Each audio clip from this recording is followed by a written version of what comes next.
Good afternoon, President Gross, Mayor Dyer. Oh, my apologies, no Mayor Dyer. Commissioners and Clint. With OUC's commitment to make safety first, we are beginning our meeting with our safety moment for the day. We're located at 100 West Anderson Street in the Commission Chambers on the 7th floor. We have emergency exits at 3 doorways, one at the doorway there at the front, here in the middle, and then again to the rear of the room. We have our gathering point should we have to evacuate in case of an emergency. We will exit down the stairwell. We will go down to the first floor, and it will be what is actually the front of the building under the expressway in the parking lot area is where we will gather should we have to evacuate the building. We have our AED, first aid kit, and fire extinguishers. Our AED and first aid kit will be located in the sound closet just there behind me. We have fire extinguishers in the hallway just outside of the chambers, and again through double doors to our left and right of the chambers. For my primary 911 contact, Letitia Thompson will call 911, and we will be backed up by myself as the medical personnel, and security will assist any emergency responders into the building and up to the 7th floor. That concludes our safety moment for the day. Thank you all. Thank you very much as well. Ms. Froney, will you please provide the moment of reflection? President Gross, Commissioners Clint. I was thinking about January and this time of year, and the realization was hitting me how every January is this intense time of really renewal for people. So taking stock of what it is you accomplished last year, really thinking deeply about what you want to put in that proverbial completed column, next year. So maybe you have financial goals or health goals or professional development goals, whatever it is, this is the time of year you're really thinking about that, which leads you to think about where you spend your time and the commitment, the purpose that you have in life, so to speak, the things that you put your time and energy into. So I also think about the great Martin Luther King Jr. at this time of year. And I can't think of a more shining example of someone who showed up for purpose every single time. Very sure of his commitment, very sure of why he was doing what he was doing, and trying to press upon us to do the same thing. A favorite quote of his, is life's most persistent and urgent question is, what are we doing for others? So with that in mind, it leads me to think for myself, why is it that I show up for OUC? And I ask all of us to think for a moment, why are we all here? Why do we show up for OUC? In service of our mission, for our community, for our customers, for our employees.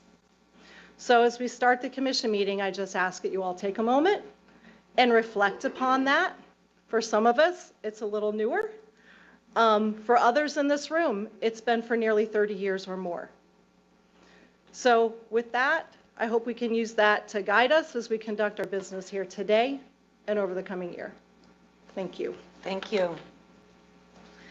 I'd now like to invite Eric Ortega to come forward and lead the Pledge of Allegiance. Let me tell you about Mr. Ortega. He served in the U.S. Navy for 4 years, achieving the rank of Petty Officer 3rd Class. Mr. Ortega has worked at OUC for 16 years, and his current title is Plant Operator. Please stand and join us for the Pledge of Allegiance. I pledge allegiance to the flag of the United States of America and to the republic for which it stands, one nation, under God, indivisible, with liberties and justice for all. Thank you very much, Mr. Ortega, and thank you for your service. All right, the time is now, it looks like 2:06, and I'll call the January 23rd, 2024 Commission meeting to order. Mayor Dyer is not in attendance today, but I'd like to acknowledge we do have a quorum present this afternoon. I would also like to take this time to welcome Linda Gonzalez aboard as our new commissioner. On December 11th, 2023, the City Council confirmed her appointment to the board. Welcome, Commissioner. Our next item on the agenda is the consideration of the December 12th, 2023 Commission meeting minutes. I'll entertain a motion to waive the reading of the minutes and adopt them as published. So moved. I second. Thank you. We have a motion and a second. Is there any discussion at all about the minutes? If not, let's take a vote. All in favor, please say aye. Aye. Aye. Anyone opposed? Motion passes. Thank you all. I will now accept nominations for officers of the board. I'd like to ask those being nominated to abstain from voting on their own nomination. I need a motion for nomination of president. I would move Mr. Larry Mills to president. Let's take we have a motion now. Let's take a vote. All in favor, please say aye. Aye. Aye. Anyone opposed? Motion passes. Thank you very much. I now need a motion for nomination of first vice president. I make a motion that we accept Roger Chapin, Commissioner, as our first vice president. Thank you. President Mills, actually. We have a motion, and we'll take a vote. All in favor, please say aye. Aye. No one opposed? All right, the motion passes. Thank you all very much for that. I also need a motion to reappoint Clint Bullock as General Manager and Chief Executive Officer and Secretary of the Commission. Do we have a motion? I make a motion that we reappoint Clint Bullock as General Manager and Chief Executive Officer as well as Secretary of the Commission. Thank you very much for the motion. Let's take a vote. All in favor, please say aye. Aye. Aye. Opposed? No one? The motion passes. Thank you all again. Clint, would you like to provide the other appointments? Yes, thank you. I would like to recommend Chris Browder, Minnie Bernay, Paula Velasquez be appointed as Assistant Secretaries. Very good. I need a motion to approve Mr. Bullock's recommendations as stated. I make a motion that we approve Mr. Bullock's recommendations as stated. Thank you very much. We have a motion. Let's take a vote. All in favor, please say aye. Aye. Opposed? No one? Motion passes. Thank you all again. I will continue. I also, without objection, recommend First Vice President Chapin will serve as the Chair of the Audit and Finance Committee, with immediate past President Gross as the First Vice Chair, Commissioner Gonzalez as Second Vice Chair, and Commissioner President Mills as ex officio voting member. All right, thank you for that. Are there any objections at all? If there are no objections, President Mills, I am now going to turn over the meeting to you at this time. Will you please chair the remainder of the meeting? I hope I said president right there. There you go. Thank you very You much. don't have to be so happy. You warned me not to throw the gavel. If you all don't mind, let me take liberty and go off script for a moment. I'd like to personally thank our esteemed colleague and now past president for outstanding years of service as our leader through a couple of tough times, and her ability to always be present in spite of her profession and all of that, I think needs to be applauded. So I salute you and thank you so much for all Thank you. that. Thank you. Thank you all. So we will conduct the meeting now as outlined. Mr. Adams, Lemoyne, will you provide the service awards at this time?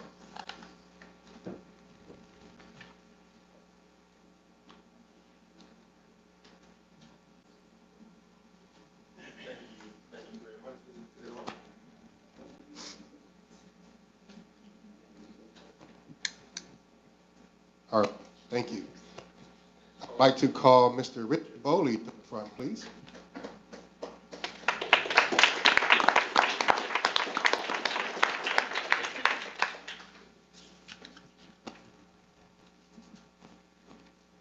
Mr. Bowley is celebrating 25 years of service, and actually the next two gentlemen also are celebrating 25 years of service. They all came in at the same time and in the same class.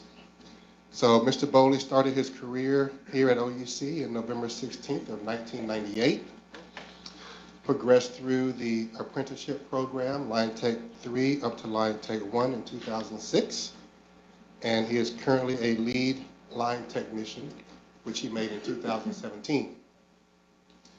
I always like to find out, and it's quite interesting how people matriculate into OUC. I like the stories behind that. So every time I give one of these, I like to talk about how they came to be here at OUC. And so Richard was a welder by trade. He built and installed airplane hangar doors all over the Southeast, and he just got tired of traveling around so much. So many of you may remember Mr. Dick Hunt. He's a retired line technician, and he went over to the lighting area, but Richard and Mr. Hunt really knew each other well, and the family knew each other well. And Mr. Hunt said, you know, Richard, I think you should look at OUC and make that a career option. And Richard essentially said, nah, I like what I'm doing. But it was because of the persistence of Mr. Hunt, and they went back and forth and back and forth. And of course, Richard really respected Mr. Hunt, still respects him to this day, that he said, you know what, if he is so insistent upon me checking out OUC, I think I'll give it a shot, and that's exactly what he did. He took a significant pay cut to come work here at OUC, but because of the word of Mr. Hunt, he said that it would pay off in the end, and it certainly has. So as a lead line technician, Boley is the person responsible for his crew. From getting the overhead and underground electric distribution infrastructure installed safely, efficiently, on time, and on budget, all of that falls on Richard's shoulders. And he has certainly done a great job at that throughout his OUC career. But he's also done a great job at something else, and what I'm about to say is almost unbelievable. And I'm going to characterize Richard as a Hall of Famer when it comes to the lineman rodeo competition. So I'm just going to list a few of Boley's accomplishments in the lineman rodeo competition over his career. 2002 FMEA, top overall apprentice, first place.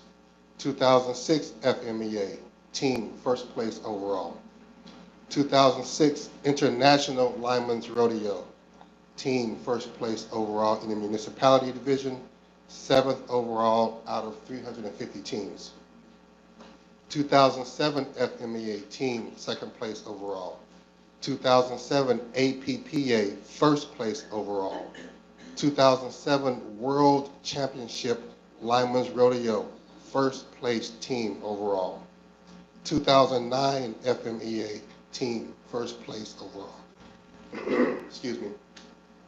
2009 International Lineman's Rodeo, 4th place overall in the municipality division. 2010 FMEA, 2nd place overall.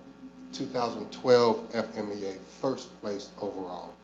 And there are countless other 2nd place and 3rd place awards. I'll be here all day. But it's just a testament to his ability to lead and train. And we thank you for that. So I think it's safe to say that I don't know if anyone else will come close to achieving what Richard and his teammates accomplished during that period of time. In addition to that, Richard was in charge of the overall field design and construction of the 2023 FMEA Florida Lineman's Competition that OUC hosted last year. And if anyone here attended, I think you will agree that he did an incredible job. Richard is also part of the FMEA Florida Lineman Competition Committee Board, and each year moving forward, he will be a chief judge for one of the rodeo events.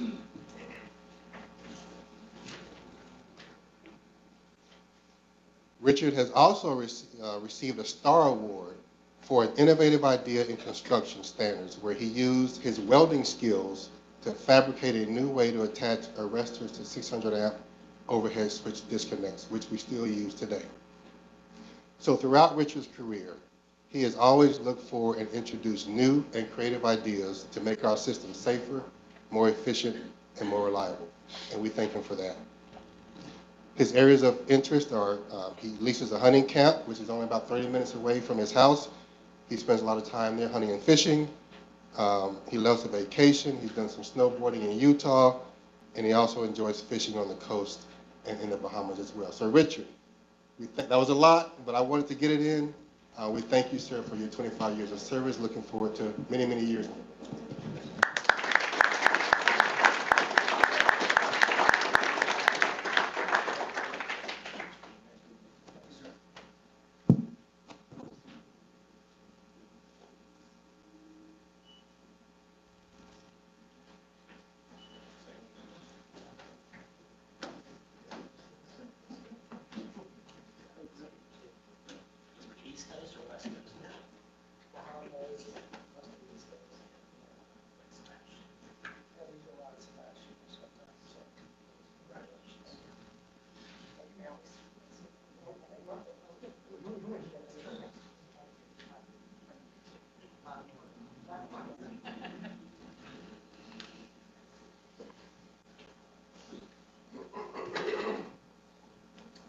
Next, I'll call Mr. Jeff Cockcroft.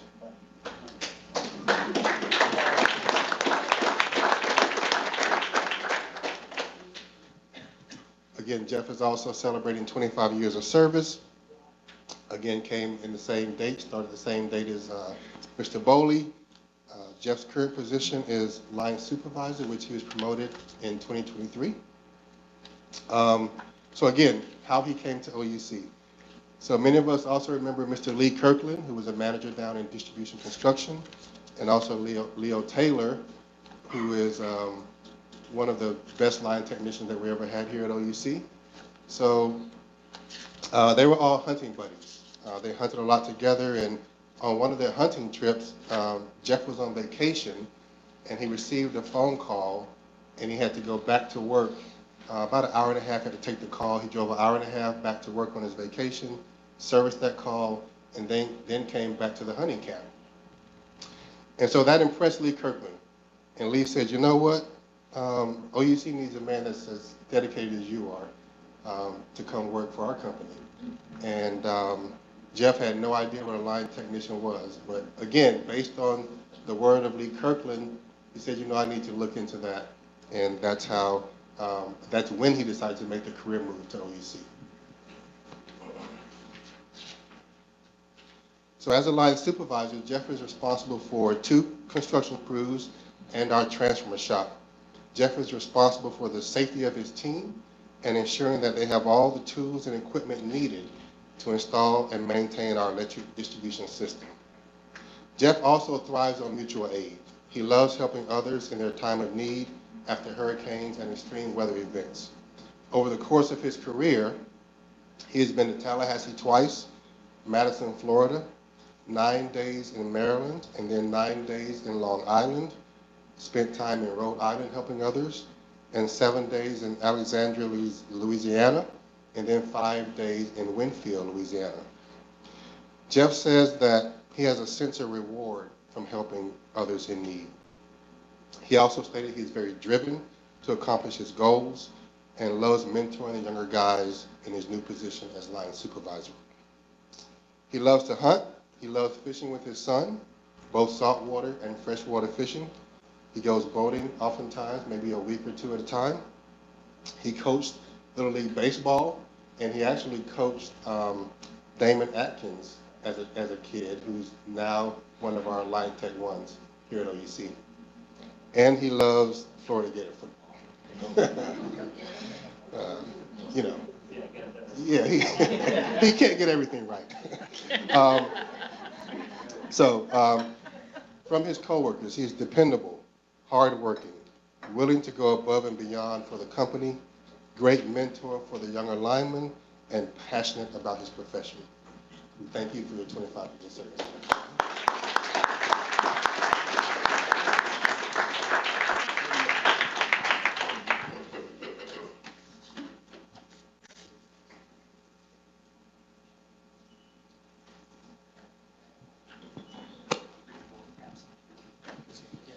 Congratulations. Thank you so much.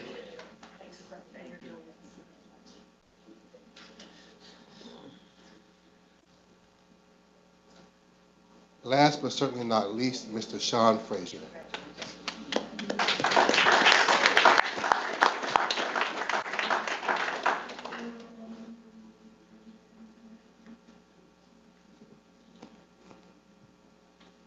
Sean is accompanied by his wife, Renata, and his brother, Ramon, is also in the audience.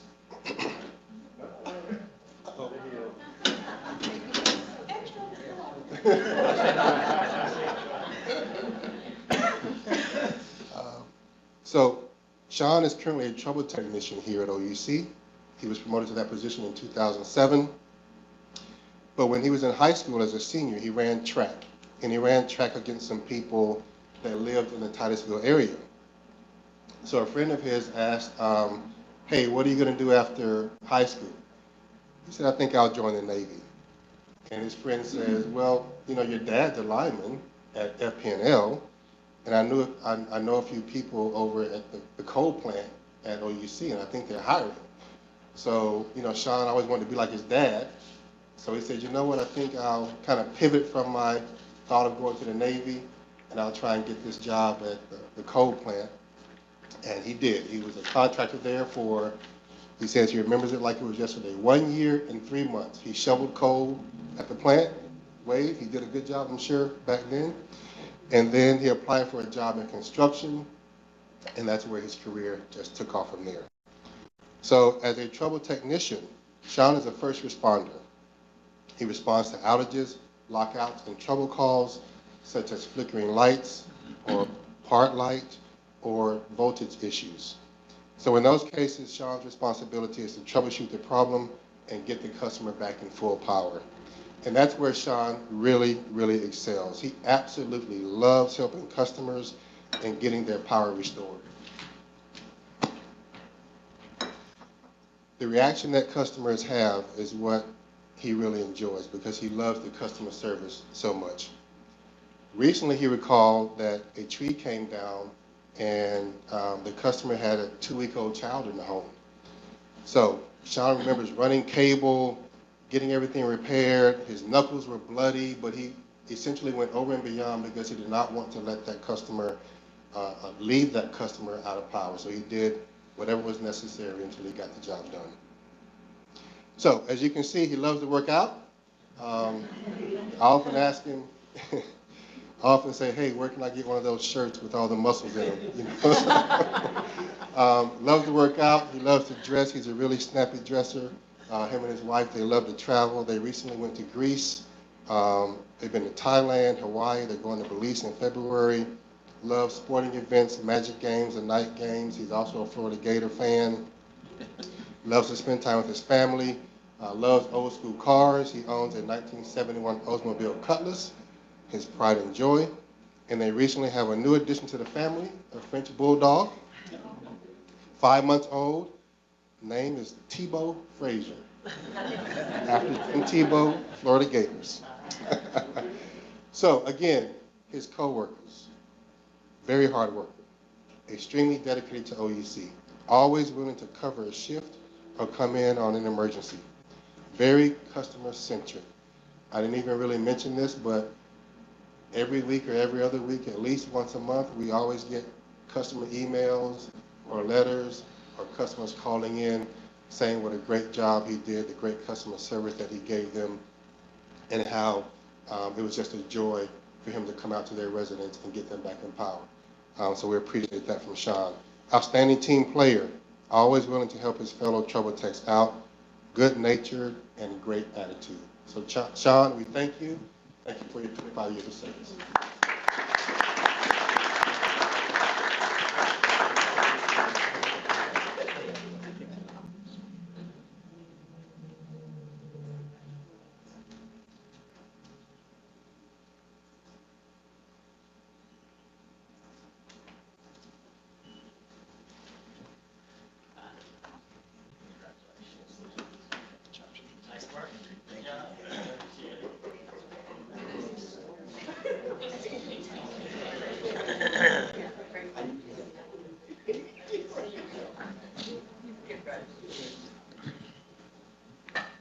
All right, thank you all.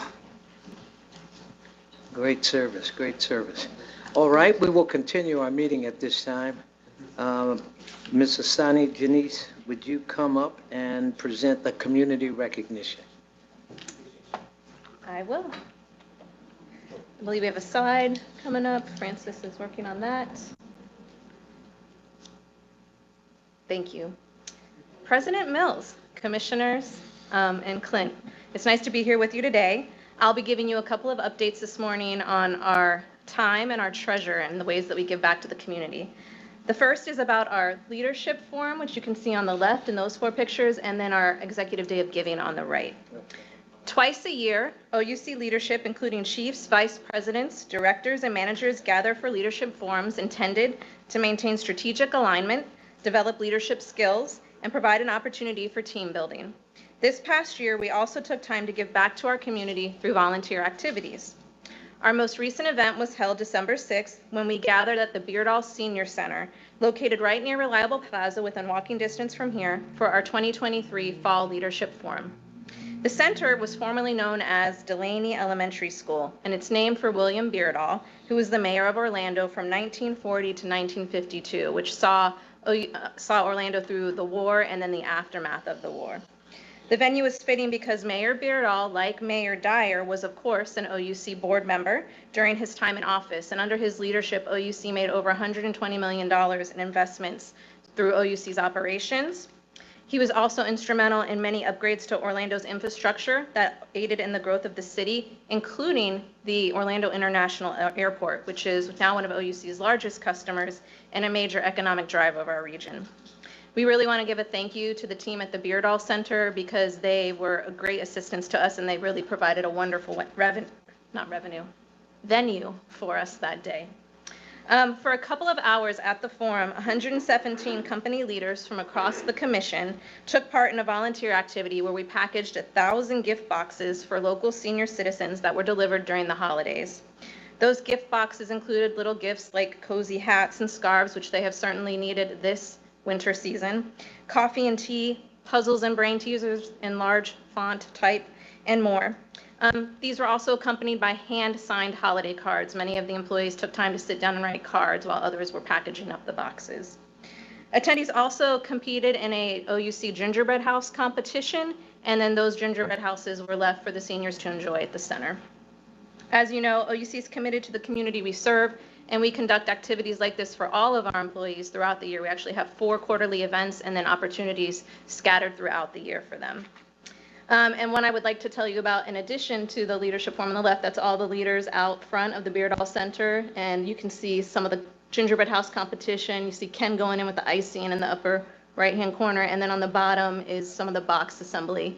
But on the right is the Executive Day of Giving. The group volunteered with Meals on Wheels, which was administered in St. Cloud by the Osceola Council on Aging. And although you can't tell it by those photos because we're underneath a roof, it was a torrential downpour that day. Meals on Wheels, Osceola provides meal delivery services to individuals who are unable to prepare their own food, especially those who are confined to their homes. Referrals are often made by healthcare providers, social service agencies, family members, or concerned citizens. The meals, which include a hot dinner for immediate consumption and then a cold pack for supper, are developed by a registered dietitian and they meet all USDA guidelines. Working collaboratively with the agency's volunteer drivers and staff, the OUC team delivered 132 meals that day. For many of the recipients, these regular Meals on Wheels volunteers have become a close friend and one of the few interactions that they have on a regular basis. It was touching to experience this kindness and the relationships they've developed firsthand. Additionally, we provided these people with conservation kits containing LED light bulbs, weather stripping, energy efficiency related items, and information on our rebates and our payment assistance programs.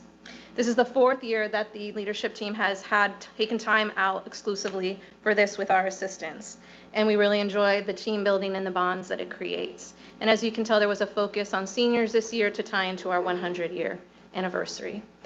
Any questions on this before I go into my second update? No? Okay. Thank you. Thank you, Francis. Appreciate you.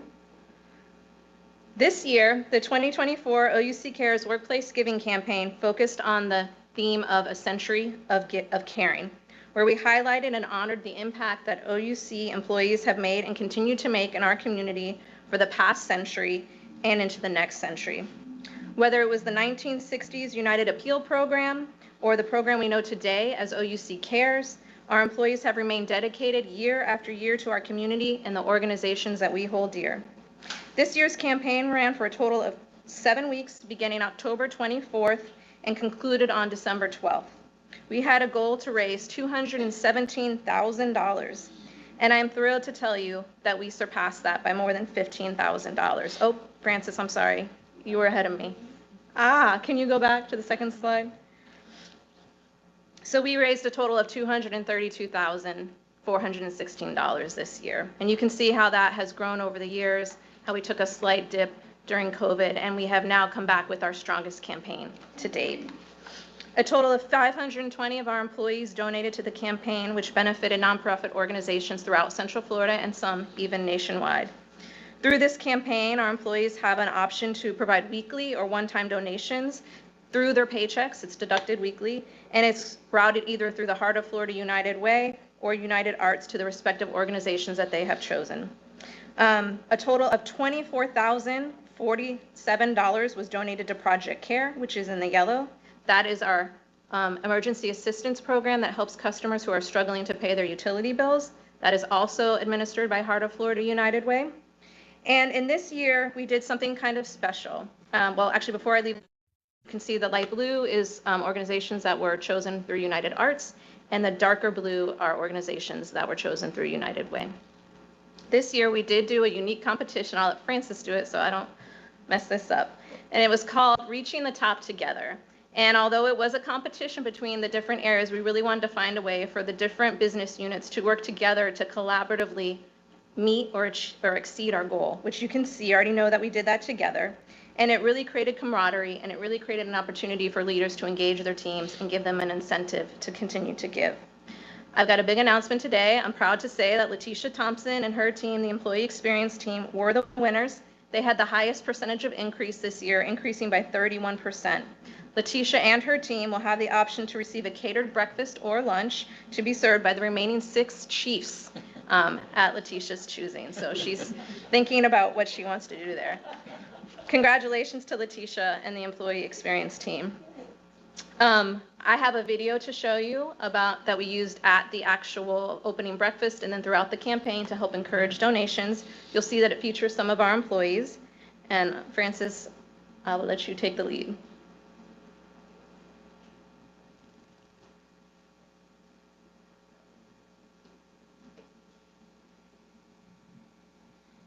In the heart of OUC, a spirit of giving thrives, just as it has for the last century. OUC is dedicated to empowering every member of our community with the support they need to shine. We do that not only through our work as a utility, but through hands-on support, charitable giving, personal service, and a commitment to solving the challenges facing our homes and neighborhoods. This support has been ingrained in our culture for decades. Throughout some of the darkest years in our nation's history, OUC has set the stage for what will become a legacy of community service, opening our doors to the American Red Cross to set up a surgical training unit that would serve as the state's training headquarters during World War II. Fast forward to the 1960s. Central Florida's population is on the rise, and with it comes challenges faced by our community. OUC's employees remain committed to making a difference and began raising money for those in need. Year after year, records were shattered, and more employees continued to raise dollars for charitable organizations making a difference. When we talk about giving, it extends beyond dollar amounts. It includes the invaluable gift of someone's time and the impact that has. Volunteers are the backbone of charitable organizations, the unsung heroes who turn compassion into action.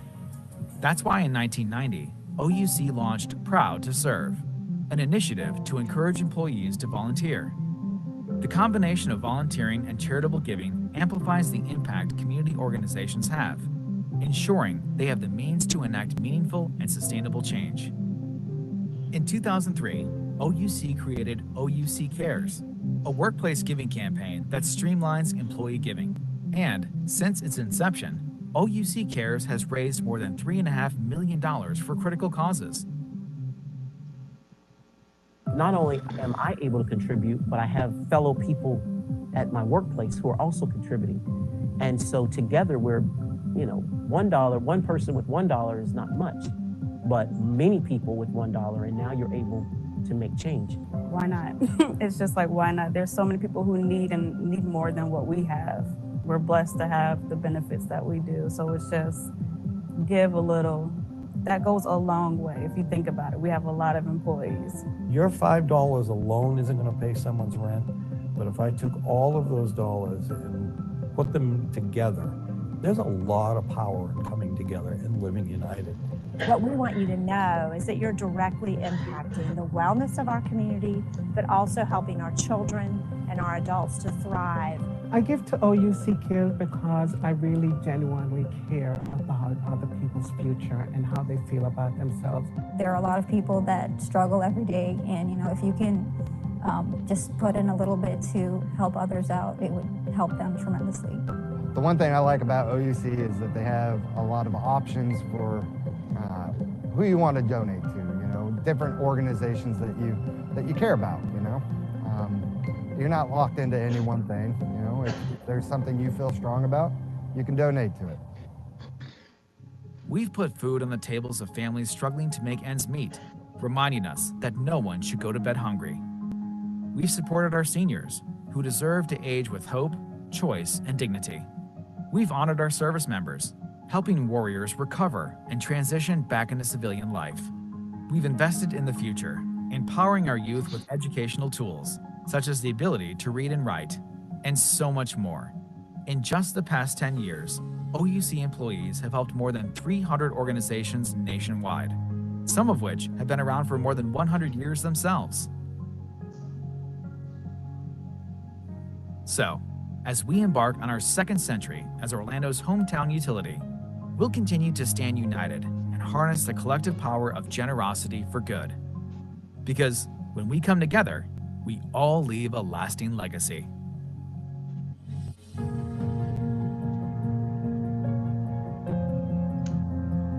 So I want to give a quick shout out and thank you to the community engagement team who helps to organize not only the workplace giving campaign, but the different volunteer activities. But even more importantly, I want to thank the employees before us, our retirees, the community partners that we work with, and others in the community who enable us to give back in this way, and the honor to get to present this to you today. So thank you very much. 2 questions.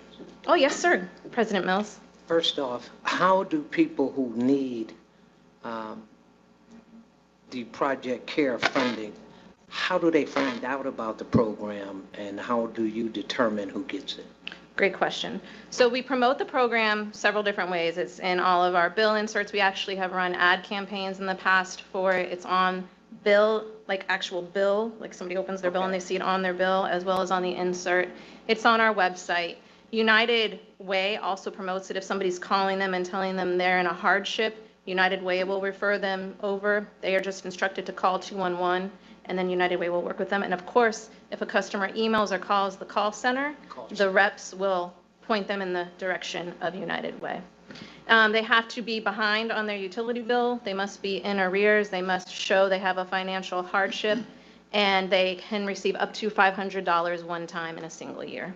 Okay. Second question. Let's take a person who pays on time and doing really great, and unbeknownst to them, they have a tree root problem that messes up their water pipes underground, and the only way they find out about it, this $100 light bill turns into $1,000. Yeah. Okay? What do we do for people like that? So my understanding is we will work with them on a credit to their water bill. There's a back-end calculation that Luz can probably speak to better than I can, but there is a credit. They run a calculation and they give back what they believe the leak cost them. Okay. Okay. And again, if they got a question, call center? Yes, in that case, it would be the call center or ouc.com using the email form, and that goes into the contact center, and they can respond that way. Okay, too. thank you. Yeah, sure. Thank you. Any other questions? I'm sorry, I forgot to ask questions. Janice, let me just have you clarify who does the qualifications related Sure. to the... It is Heart of Florida United Way. They completely administer the program for us. So once we refer the customer, they call 211, and Heart of Florida United Way goes through all the qualifications. Oh, okay. And then once the customer is approved, they send a file every day to us at OUC, and Luz's team runs a batch on the back so that we have the guarantee in place for them. And then Mindy's team is also very involved in making sure we're doing all of that correctly. Got it. That's it. Okay. Anybody else? Thank you. Okay, thanks. All right. If there are no other questions on that, and thank you. Awesome. We'll move to the affirmative actions portion of the agenda. Clint, Mr. Bullock, before we consider affirmative items, do we have any requests from the public to speak on any? No, sir, we do not. All right, moving right along. Do you have any comments or presentations regarding the affirmative actions at this time? Yes, sir. President Mills, I do have one item I would like to highlight for the board here today. Affirmative item A8, load interval reads project. I'm going to ask Luz Aviles and Mike Murtaugh. They're going to work together on this presentation. We wanted to highlight this project specifically for the board here as we request approval to move forward on this project and really give you a little better understanding on the importance of the project and what we will do with this amount of data that really is the driver of this project and what it will enable us to do moving forward as we think about other pricing options, specifically for our residential and small commercial. But right now, we're not in a position to offer some of these programs without this data. And we're going to talk through what the data is and how we're going to collect it and how we're going to retrieve it and store it. And then perhaps use that in the future to assist with our pricing roadmap. So with that, I'm going to turn it over to Luz and Mike to walk through this presentation. Thank you, Clint. Good afternoon, President Mills, commissioners, and Clint, again. Some of you have heard, Francis, if you don't mind, please move forward. Thank you. All right, thank you. We'll start with a little bit of background here. Some of you have heard us talk before about OUC building for peak demand, which is really that one moment in time when all of our customers are using the most power at the exact same time. We manage power generation, transmission, and distribution system to maintain service when that moment in time occurs. As a result, how much power is used and when it's used drives infrastructure costs, which is then passed down to our customers through pricing. So this illustration you're seeing in front of you shows a customer using power. On the left, what you're seeing is a customer using various appliances, including, let's say, charging their electric vehicle at the same time. So they're causing a greater peak on our system, which drives infrastructure cost. That's when they're having their most amount of usage in their home. That same customer on the left side is using their appliances at different times throughout the day. So perhaps they're cooking and washing clothes earlier in the morning and then charging their electric vehicle at the end of the day. So they're spreading out their demand, resulting in less infrastructure costs to us. Today, the customer, regardless of how they use their service, whether all at once or at different periods of time, they're billed the same price, regardless. So that's why utilities are moving to pricing that better aligns the cost of service to how and when customers use power and provides them options. You know, one example for us was last year we completed, about a year ago or so, we completed a time of use pilot trying to drive behavior change of how and when customers use service and having pricing signals associated to that. That's one example. Next slide, please. Thank you. So this project allows us to gather detailed usage data that will support innovative rates. It allows the capture and management of additional meter data elements that we're not capturing today for some of our customers. So this includes KW, which is how much power is used at once. It includes 15-minute electric interval, which is when the power is used. And all of this data is going to be stored in our meter data management system, which we just recently upgraded. You heard about that at last commission meeting. This project provides three key benefits. One is the analytics that we're going to get from this that can help us drive conservation, helping customers save energy and money. Pricing options allows us to deliver different pricing options. Like I mentioned, time of use is an example of it, which is enabled. These pricing options are enabled by having that 15-minute interval read. And then because of the demands the customer of the future has, right? They want more information at their fingertips. We need more information to respond to them. So we'll have tools available in order to manage this data and so the customers can manage their usage. And so Mike will now talk a little bit more about the technical elements of the project and we'll come back for questions. Thanks, Luz. Good afternoon, President Mills, commissioners. So just really to build on what Luz was talking about in terms of the benefits, right, around pricing, around analytics, around tools. If you go to the next slide, we'll talk about a little bit more of the project approach and what does success look like, right? So this slide really illustrates the need for significantly higher amount of data, right? Valuable data for the reasons we talked about earlier, right? In terms of understanding the customer usage, building out a more detailed profile, at a more granular level to really understand customer behavior, future rate designs, et cetera. So if you look at the current residential and small commercial segments today, we take 24 hourly readings, but only one is used for billing. So if you look at future state, when we want to go to 15-minute intervals and we want to take both the kilowatt hour and kilowatt readings, so the how and when it's used, right, to build out that more detailed profile, you have a significantly greater amount of data, right? You're actually looking at around 9 times the volume of data captured versus what you have today. So that, one, that's a lot more data. It's very useful data that we can utilize for the future, but it does require greater amounts of data capture, data processing, data analytics, and data storage, right? So infrastructure, applications, and also integration with these many systems, MDM, billing, et cetera. So while it's valuable, there are still other requirements that this project, essentially enables. So next slide. So the overall project approach. So TMG Utility Advisory Services was selected to provide technical assistance after a formal RFP process. Them, along with the OUC management staff and contracted ACRO resources, really will help to manage the project and provide support in various efforts, everything from the development of the applications and the systems to the testing, to the implementation and the monitoring. So while the agenda item itself comprises all of the budget and scoping for this project, the actual team and the project itself is structured into 2 phases, really to help make meter data available earlier for internal use. So phase 1 is really, we're looking to complete that sometime in Q3 of FY24, so May timeframe or so. We want to make kilowatt data available initially for that testing, right? We need to look at MDM or billing systems, the various different analytics systems. So we need to go through exhaustive testing to make sure all that data is clean.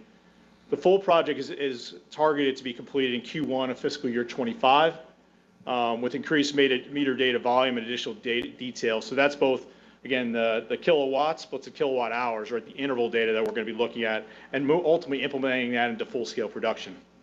Next slide.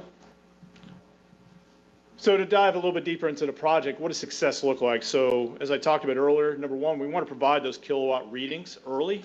We want to have exhaustive testing, right? We want to make sure we do this right. There's integration, there's new programming, coding, et cetera, that needs to happen. So we need to give 3-4 months really to go through that extensive testing to make sure we have accurate data, the system performance is maintained, it's as robust as possible, and we obviously don't want to have any issues with billing, right, or any other systems. So the other piece that's not trivial here is we need to train our employees, right? There's a big change management effort around this, so we want to make sure that we give appropriate time for employees to utilize and train with the new system.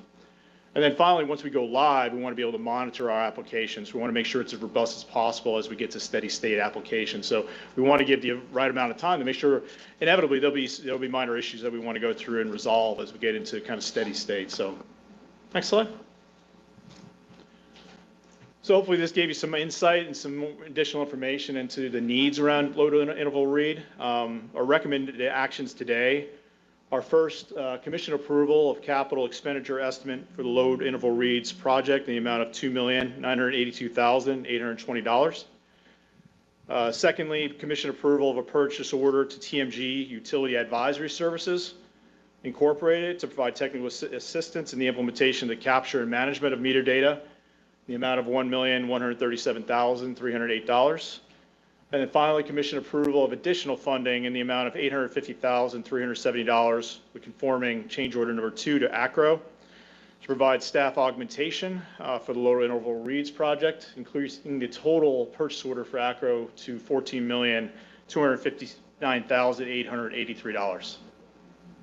With that, we thank you for listening, and we'll take any questions you might have. I got a question. Yes. This is really important. This is really awesome. This is great. Will this program that I think you said by first quarter of next year, it's going to be fully implemented?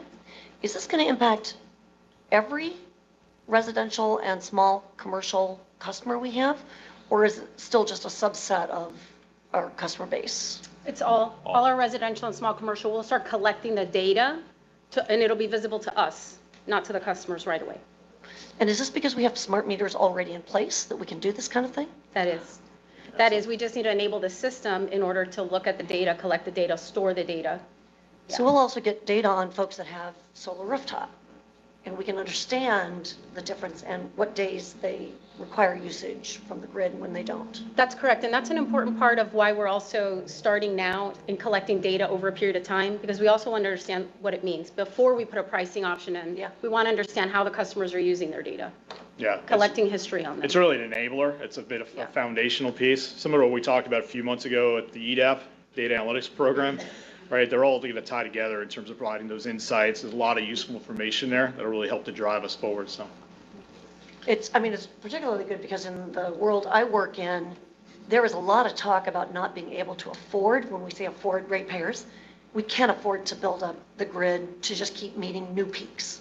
We just have to find smarter ways to do it, and this is exactly what this is going to go after, is can we manage peaks so we don't have to charge customers to just keep, adding to those problems. All right, thank you. Exactly, well said. Great. Anyone else? Any questions? Go ahead, Rob. So will the result really be more dynamic pricing? And then if that is the case, is it like a true seesaw where some people who, some people are going to go up, some people are going to go down, or you're going to try to just manage it better? And when will that, like the pricing and the results of the data and then the implementation of pricing and costs, when does that come? So if you don't mind, Commissioner Chapin, I'll take that one. Sequential to this project, we are developing a pricing roadmap that's been led by Mindy and her team. We've been evaluating a variety of different options, specific in this residential, small commercial pricing options, right? Some of the commercial customers already have some different pricing options. They already have time of use as a price signal if they want to adjust their load, move things in the off-peak, et cetera. As was mentioned earlier, on the residential side, there essentially is no pricing signal other than just use less electricity, right? That's a pricing signal on its own. But now what we're trying to do is perhaps move and provide an incentive to lower price or cost periods. What Mindy will tell you is from a rate design standpoint, it'll be designed class neutral from a revenue standpoint. We're not trying to create more revenues or lose more revenues, but those that will perhaps be able to adjust or want to adjust may see a bit of a benefit. Or know to adjust. So Or know there's to adjust. a lot of education that needs to occur. Tons of education, and I think that's why we want to start building the data, have the data, understand the data, and as was mentioned, there'll be education even for our customer service reps. We'll have to change the bill presentation. We'll have to change the website related to the education of our bill presentation. Customers will need time and training. I think that's why we did the pilot on the time of use, and it was roughly 800 to 1,000 customers on that residential time of use, and it was broken into 6 or 7 different segments. We didn't randomly select. We had a combination of different segments that Luz could tell you about. Those that use, energy efficiency a lot, those that are on a fixed budget, those in an apartment, 7 different segments to really try to understand. We did focus groups with them to hear from them. Some liked it, some were like, some were like, maybe not. All kind of different feedback. But I think to the point that, Commissioner Gross mentioned, we've got to do a better job of sending those price signals, because otherwise we just keep building more capacity, and that's not good for any of us. So we're seeing a few. We're not necessarily first on this. We've seen a few in the industry begin this, and that's why we recognize this will enable us to move in this direction. It's foundational, so we have to take this step. And I will say more to come for the commissioners related to the roadmap and the timing, what some of those recommendations will be coming before too long. Perfect, thank you. Any other questions? And I'm assuming that also, when you said we're doing it now as well, and we'll be capturing more data when solar usage goes up, because I believe this will drive some people to look at that as an alternative as well with the data peaks. And then the combination of that data with this, what we're doing now, will help in the pricing equations. All right, thank you. Thank you very much. Thank you. Thank you, Luz. Thank you, Mike. Commissioners, I have no further items unless you have any questions for me and the team. No, we're good. Thank you, Mike Luz. Before we vote on the affirmative items, I'd like to ask again if there are any members of the public who would like to address the commission on affirmative items.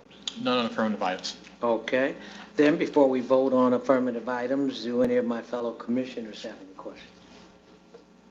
Seeing none, is there a motion to approve affirmative items A1 through A17? So moved. Second. All right, it's been moved by Commissioner Gross and second by Commissioner Chapin that we go ahead and approve the affirmative items. With no further discussion, we'll take a vote. All in favor say aye. Aye. Opposed? So ordered. We move on. All right, since there's no new business, we'll move on to presentations at this point. And the first presentation will be presented by President Mills. Roger, take notes. This is my last official audit finance presentation. All right. The Audit Finance Committee report, we met December 4th. Slow down. Go ahead. We met December 14th, 2023. The Audit Finance Committee reviewed the results of operations, noting the income before contributions in the amount of $117.7 million was consistent with our 2023 operating budget. The committee also reviewed the draft 2023 audited financial statements and the 2023 five-year financial and statistical report, and we also reviewed associated key financial strategic metrics in our meeting. The committee was provided with an update on the Jetport property, which was very good, and the forfeited land sale deposit in the amount of $3,250,000. Committee reviewed and approved management's recommendation to designate up to $250,000 of this amount to allow for the completion of the land zoning activity and permitting processes. The committee reviewed and approved management's recommendation to present for commission approval at the January 23rd, 24th commission meeting as follows: that we recommend approval of the deferral of the remaining forfeited land sale deposit retainer, which is in the amount of $3 million, in alignment with the capital asset disposal policy. The funds will be recognized in the deferred gain reserve account and designated to the capital reserve. Storm reservation and renewal replacement funds would then be available.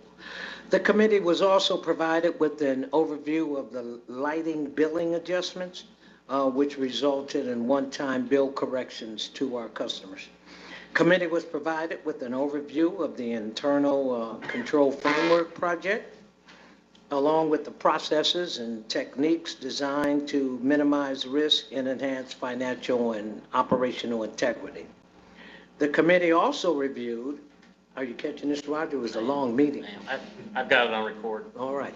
The committee also reviewed and approved management's recommendation to present for commission approval at this meeting, January 23rd, as follows: that the committee recommends and approves of a purchase order to Ernst & Young for the initial contractual period of 3 years beginning 2024 fiscal year in the amount of $1,019,000. And this includes an annual grant single audit fee. Then the committee also approved management's recommendation to limit the audit partner cooling off period to 1 year. Then finally, in addition, the committee was provided with an overview of the updated Code of Ethics and Business Conduct. And quarterly financial updates were provided for Energy Risk Management Committees, Internal Audit, and Financial Services. That concludes the Audit Committee report. Any questions? All right. Before we vote then on the regulatory actions that were mentioned there, I'd like to ask if, again, any members, before we move on, have any comments or questions for the Audit Finance Committee, myself, Mindy, or anyone else? And seeing that we have no speakers at the conclusion of this, we'll move right on. Is there a motion to approve? If you listened in that report, we need approval for the forfeited land deposit retainer in the amount of, it's got a hole in my report. 3 million. 3 million from the Jetport property, along with the designation of these funds to the Capital Reserve Storm Restoration and Renewal and Replacement Fund. All right. It's been moved by Commissioner Gonzalez and second by Commissioner Chapin. Do we have a second? We do. We have a motion and second. No further discussion needed. All in favor say aye. Aye. Opposed? So ordered. Thank you. Now, we have the regulatory action. Is there a motion to approve a purchase order to Ernst & Young? All right, it's been moved and properly second that we approve the purchase order to Ernst & Young for $1,419,000. All in favor say aye. Aye. Opposed? So ordered. All right, financial report. Mindy, Ms. Brene, would you present? Sure, happy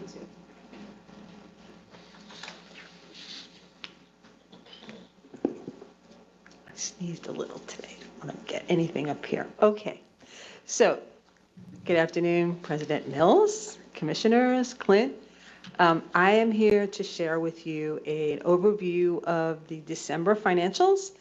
And you can see that as we have moved through the first quarter, we are now seeing a favorable amount of 1.8 million on retail, electric, and water revenues. Electric revenues of 1.8 million. We do have favorable revenues on water, chilled water, and other revenues. Really, that is driven by ancillary revenues. We have been deferring some revenues on water. It was in our plan to build up our reserves. So water is right on target. On the expense side, we are right on budget. I would consider that right on budget. And in total, the bottom line at this point is 2.5 million favorable at the end of the first quarter. Happy to answer any questions. In your packet is the November MD&A. You will see the full MD&A in the next packet in March for December. Awesome. Any questions? Okay, moving along. Chris, Mr. Browder, do we have any presentations from legal? Nothing else. Okay. Well, Clint, do we have any members of the public that have requested to address the board? Yes, sir. Looks like we have one. One? Yes, sir. Mr. Blunt. Blunt Come doesn't forward count. And let me Blunt is in. let me say this before we start. You know, we must state your name, address, and whether you're an OUC customer. Limit your comments to 3 minutes or less, and then the commissioners may direct any questions that you may have. It's on you. Jonathan Sebastian Blount, 4238 Prince Hall Boulevard, Orlando, a proud OUC customer. I really did not plan to speak today, but then a momentous event happened. When I was a 22-year-old wide-eyed young man dreaming of launching a magazine for black women, D. Park Gibson, who was a major marketer at that time in 1968, wrote a book called The $30 Billion Negro. Well, I'm happy to report that now, 56 years later, the $30 billion Negro is now a $1.2 trillion African-American market. So there were some major changes that occurred in those 54 years, and we were really so pleased to see milestones in African-American achievement. So much so that, in many cases it has now been commonplace. But I have to say this.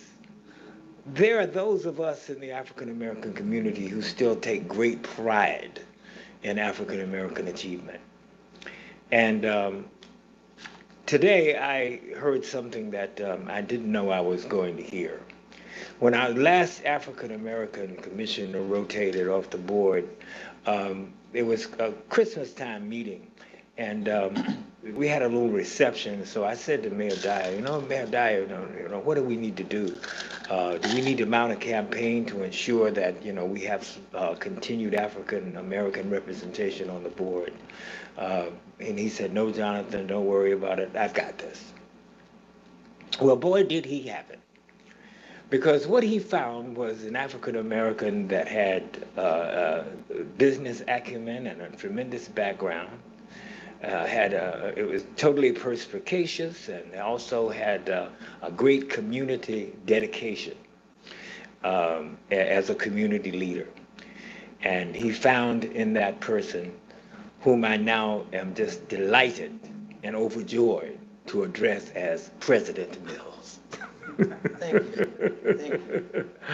And you know, it is now commonplace in OUC culture to have all people represented in the rainbow. And so it doesn't really mean that much, you know, to you all. That is something that is a new elevation, but it means a great deal to us. So I am hopeful that you all will present that and project that into the community, especially into the Afro-ethnic community, as an achievement and an accomplishment that needs to be noted and recognized. President Mills, welcome again. Thank you. Thank you.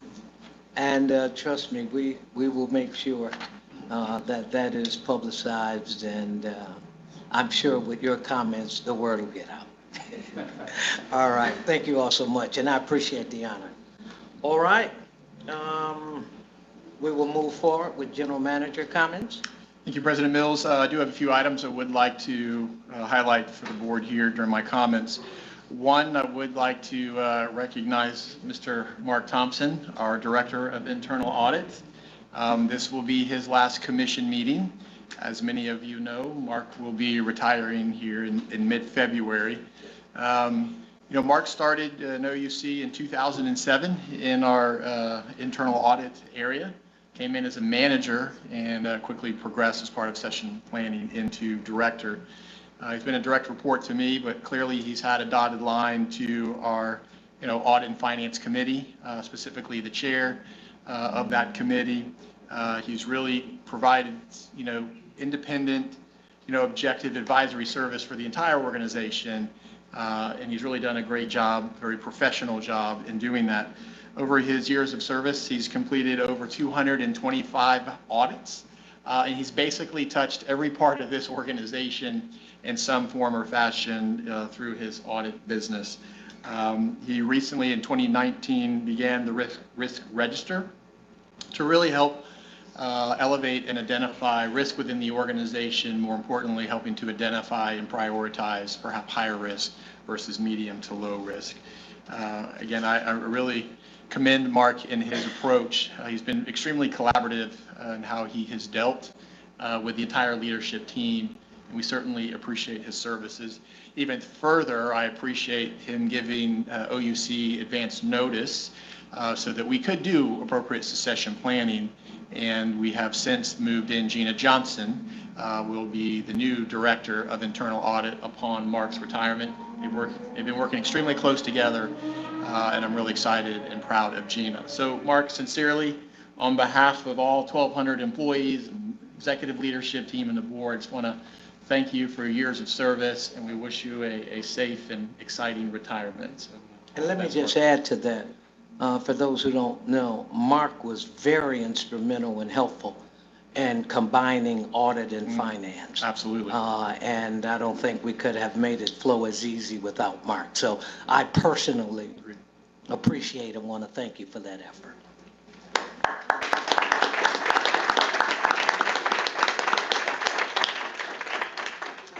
A few other things related to OUC Cares. Congratulations to Letitia and her team. A big thank you to all the employees that participated in such an important campaign for this community. I'm beyond proud that OUC continues to elevate the bar and our goal. And to Ms. Queen, I would say, I guess we didn't set the goal high enough, Ms. Queen. I guess we'll work on that next year. I guess she stepped out of the room. But we absolutely crushed it this year, so congratulations to the entire team. I also want to thank our now immediate past president, Britta Gross. I just want to thank you for your 3 years of service in your role as president. On behalf of the leadership team and all 1,200 employees, thank you for the sacrifices you made, the meetings, the community events. Thank you for the heavy lift, and then I just want to thank you personally for the guidance you've been providing me in my role, so thank you for your service. I also want to acknowledge our new president, President Mills. Congratulations on your new assignment, and I look forward to working even closer with you in this role and supporting you and working with you in this role. So again, congratulations to you. And then, of course, Ms. Gonzalez. I want to thank you and welcome you to the board as our newest member. And we've already had a few meetings, and I know we have a few more meetings lined up, and we'll get you fully embraced into the OUC, and know certainly a lot to learn. Don't worry, it takes more than one meeting. Isn't that right, Commissioner Chapin? Or 1 year. Or 1 year. And then lastly, I do want to thank the board for the support and the reappointment. I appreciate that sincerely, so thank you for the reappointment. And that's all I have. All right, we'll go down the line and ask for any commissioner comments. Commissioner Chip. Thank you. Just briefly reiterate a lot. Welcome, Mrs. Gonzalez. Thank you, former President Gross, for your service. Congratulations on yours. Love the 3 25-year service pins. Love the crushing of the community dedication. And Mark, this doesn't have to be your last meeting. I mean, you can always come back and hang out, so fill out a form and just come on back anytime. All right, thank you. Commissioner. Thank you. Yeah, just a couple comments to build on all that. Lemoyne, Lemoyne's still here. There you are, way back there. Yeah, those 3 awards, it proves over and over again, like what makes this the backbone of the company, right? These guys, they're out there in the heat, cold, it's dangerous. They have to be careful, but they got to act fast.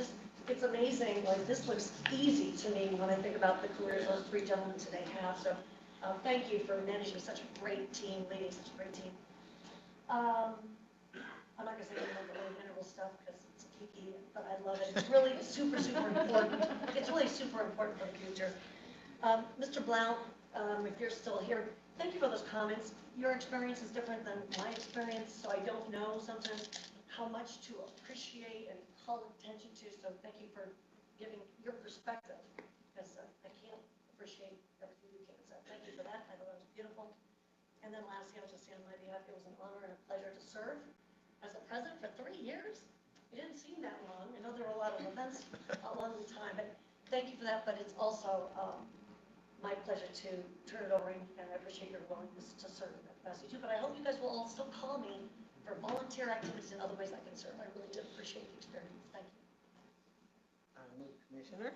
Well, to begin with, this has been very informative. I look forward to learning a great deal. I don't know if I would be able to learn as much as I would like.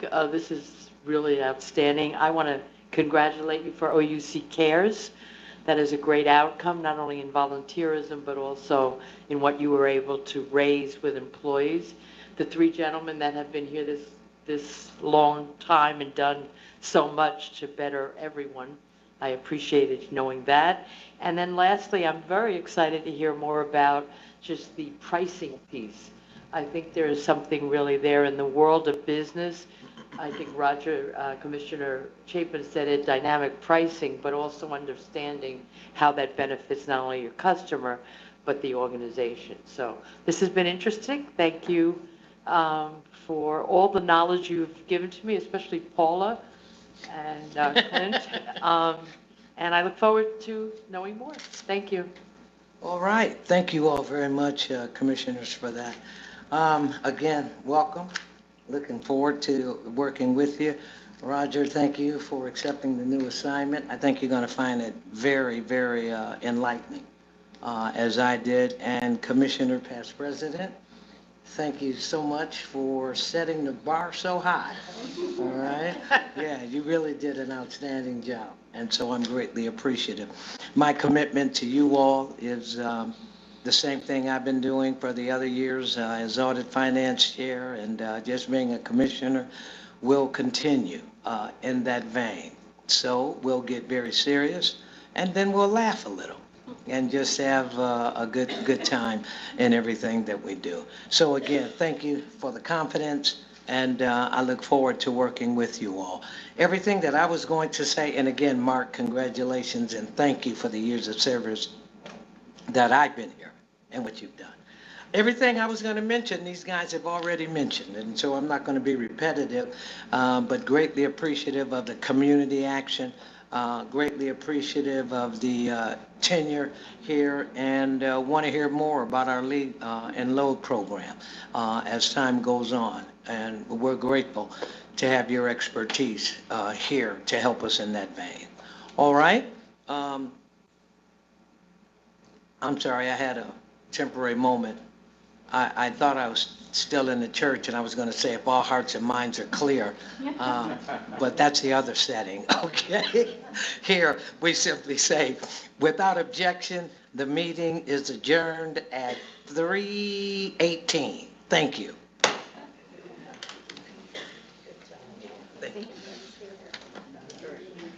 Thank you.